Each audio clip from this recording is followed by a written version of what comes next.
Hello and welcome to ADHD TV with me, Jo Richards. I am doing some short videos called Under the Hood with the Coach and just letting you know a bit more about me and some life experiences, just so that you know that I know the life that we are living in parallel, and just explains a bit more about who I am and what shapes me as a person and the lens that I look through, obviously just from a person and also as a coach. So I was just going to talk a little bit about relationships really and how tricky they can be. So there is this massive childlike element to us, this always seeing the good in people, the people pleaser, and depending where you are in the drama triangle, quite often we're a rescuer, and that's definitely been something that's been in play for me for years, and I didn't know what it was. And so when we're thinking about relationships and the decisions we make and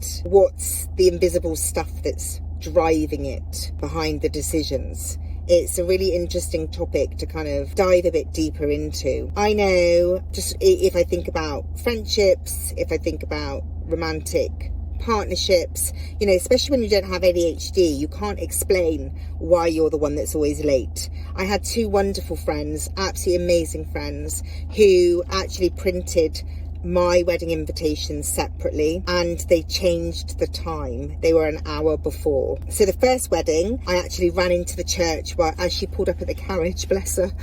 So I was literally still really late, but I got there 1 minute before she got out of the carriage and walked in, so I was still kind of tick there on time. My second friend, I think she might have even done 2 hours, and I was there an hour early, and I didn't know I had ADHD. I didn't know it was time blindness, and I did feel a little bit like, I thought it was ingenious, but I also felt a little bit like, why am I the only person that would be late? You know, it's kind of like, I think I went into a little bit of victim. Now I'm absolutely overjoyed because obviously I wasn't late and I didn't have all of that stress. But at the time I do remember just feelings of shame, really. I'm the only one that seems to be chronically late to things. And it was bizarre because when I was a manager at 25, all my team knew, you're late, you know, you're going to get the Joe look. I just really had this real problem with it. But what I was doing at the time to compensate was, where I lived, the traffic was really bad. And so I started at, I think it was either 8:30 or 9. And I was in the office every day at 7 because I needed that quiet time before the team got in to start doing my planning, to catch up with admin, to kind of just like process everything before people came in, not knowing obviously I had ADHD. And so it impacts how other people respond, especially if we don't have the vocabulary or the understanding ourselves to be able to explain. Like now I can quite easily go, I've got time blindness, and they go, oh, what's that? And then I can explain.